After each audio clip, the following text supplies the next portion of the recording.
ਸੋ trucking ਵੱਲ ਚਲੀਏ। Trucking ਨਾਲ ਰਿਲੇਟਡ ਪਹਿਲਾਂ ਤਾਂ ਰਮਨ ਜੀ ਆਪਾਂ ਥੋੜ੍ਹਾ ਜਿਹਾ ਅਪਡੇਟ ਕਰ ਲਈਏ ਵੀ ਕੀ ਚੱਲ ਰਿਹਾ ਇਕੋਨਮੀ ਵਾਈਜ਼ ਟਰੱਕਿੰਗ ਦੇ ਵਿੱਚ।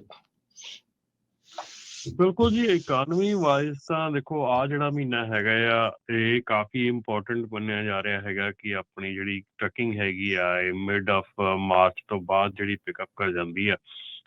ਸੋ ਜਿਹੜੀ ਇਸ ਵੇਲੇ ਸਿਚੁਏਸ਼ਨ ਹੈਗੀ ਆ ਥੋੜ੍ਹੀ ਬਹੁਤ ਪਿਕਅਪ ਜੇ ਕਹਿ ਲਓ ਹੈਗੀ ਆ, ਪਰ ਸਟਿਲ ਜਿਹੜਾ ਵੈਦਰ ਦੀ ਸਿਚੁਏਸ਼ਨ ਹੈਗੀ ਆ ਉਹ ਬਹੁਤ ਵੱਡਾ ਫੈਕਟਰ ਹੈਗਾ। ਜਿਹੜਾ ਇੱਧਰੋਂ ਕੈਲੀਫੋਰਨੀਆ ਤੋਂ ਸੀਜ਼ਨ ਸ਼ੁਰੂ ਹੁੰਦਾ ਆ ਆਲਮੋਸਟ ਸ਼ੁਰੂ ਹੋ ਚੁੱਕਾ ਆ, ਪਰ ਸਟਿਲ ਜਿਹੜਾ ਆ ਸੌਫਟ ਸਟਾਰਟ ਹੈਗੀ ਆ।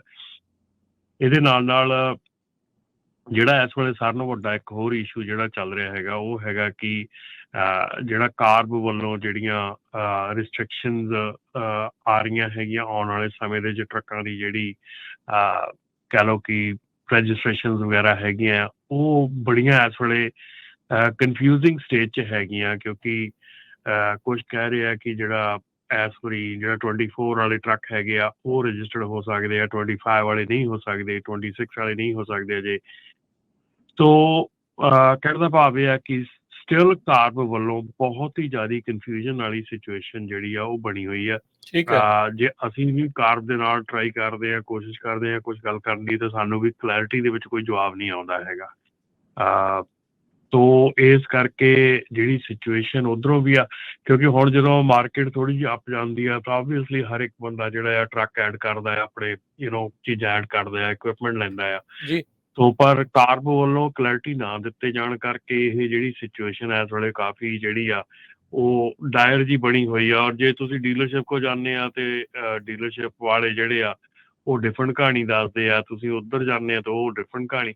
ਸੋ ਇਹ ਜਿਹੜੀ ਸਥਿਤੀ ਹੈਗੀ ਹੈ ਬੜੀ ਡਿਫਰੈਂਟ ਜੀ ਬਣੀ ਹੋਈ ਹੈ। ਇੱਕ ਤਾਂ ਵੈਸੇ ਹੀ ਮਾਰਕੀਟ ਦੇ ਵਿੱਚ ਜਿਹੜਾ ਆਪਾਂ ਨੂੰ ਪਤਾ ਹੈ ਕਿ ਜੋ ਕੁਛ ਚੱਲ ਰਿਹਾ ਹੈਗਾ, ਉਹਦੇ ਨਾਲ ਨਾਲ ਇਸ ਵੇਲੇ ਜਿਹੜੀ ਕਾਫੀ ਜਾਣੇ ਜਿਹੜੇ ਹੋਲਡ ਕਰੀ ਬੈਠੇ ਸੀਗੇ ਲਾਸਟ ਈਅਰ ਦੇ ਇਸ ਸਾਲ ਦਾ ਜਿਹੜਾ ਸੀਜ਼ਨ ਹੈਗਾ, ਉਹ ਵੀ ਕਾਫੀ ਐਂਗਜ਼ਾਈਟੀ ਹੈਗੀ ਆ ਕਿ ਕਿੱਦਾਂ ਸੀਜ਼ਨ ਚੱਲੂਗਾ, ਕਿੰਨਾ ਚੱਲੂਗਾ।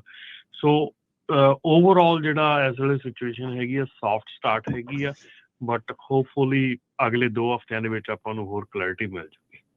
ਜੀ ਹਜੇ ਵੀ ਇੱਕ ਮੋਟਰ ਫਰੇਟ ਕਰਕੇ ਜੋ ਮੈਗਜ਼ੀਨ ਆ ਉਹ ਇਹ ਕਹਿ ਰਹੇ ਆ ਵੀ ਡਿਮਾਂਡ ਵੀਕ ਹੈਗੀ ਆ, ਤੇ ਜੋ ਲਾਈਟ ਵੋਲੀਅਮਸ ਫੋਰ ਸ਼ੈਡੋ ਕੰਟੀਨਿਊਡ ਹਨਾ। ਇਹ ਚੈਲੰਜ ਹੈਗਾ ਟਰੱਕਰਸ ਦੇ ਲਈ, ਮਿਕਸ ਬੈਗ ਹੈਗਾ ਰਾਈਟ ਨਾਓ ਟਰੱਕਰਸ ਦੇ ਲਈ। ਟਰੱਕ ਲੋਡ ਸਪੌਟ ਰੇਟ ਜੋ ਆ ਉਹ ਬਾਉਂਸ ਹੋ ਰਹੇ ਹੈਗੇ ਆ ਬਾਟਮ ਤੋਂ, ਪਰ ਓਵਰਆਲ ਜਿਹੜੀ ਸਿਚੁਏਸ਼ਨ ਆ ਹਜੇ ਇੰਨੀ ਜ਼ਿਆਦਾ ਇੰਪਰੂਵ ਨਹੀਂ ਹੋਈ ਹੈਗੀ।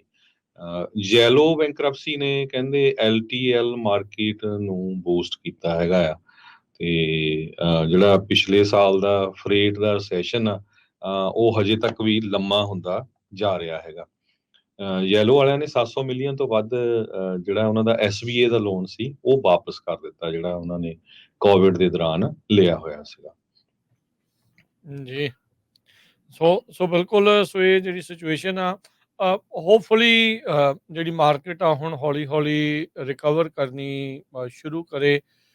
ਇਸ ਵਾਰ ਜੇ ਮੀਂਹ ਥੋੜ੍ਹੇ ਠੀਕ ਰਹਿੰਦੇ ਆ, ਚਲੋ ਪੈ ਹਟੇ ਆ ਕਾਫੀ ਉੱਦਾਂ, ਅਤੇ ਜਿਹੜਾ ਪ੍ਰੋਡਿਊਸ ਮਾਰਕੀਟ ਆ ਜੇ ਉਹ ਵੀ ਵਧੀਆ ਚੱਲਦੀ ਆ, ਉਹਦੇ ਨਾਲ ਵੀ ਡਿਮਾਂਡ ਵੱਧਦੀ ਆ। ਪਿਛਲੇ ਸਾਲ ਮੀਂਹ ਪੈਣ ਕਰਕੇ, ਵੈਦਰ ਦੇ ਕਰਕੇ ਵੀ ਬਹੁਤ ਜਿਹੜੀ ਦਿੱਕਤ ਆ ਉਹ ਰਹੀ ਸੀ। ਉਹ ਮਾਰਕੀਟ ਪਹਿਲਾਂ ਹੀ ਜਿਹੜੀ ਡਾਊਨ ਚੱਲ ਰਹੀ ਸੀ, ਉੱਤੋਂ ਇਹਨੇ ਮੀਂਹਾਂ ਨੇ ਕੰਮ ਜਿਹੜਾ ਉਹ ਖਰਾਬ ਕਰਤਾ ਸੀਗਾ।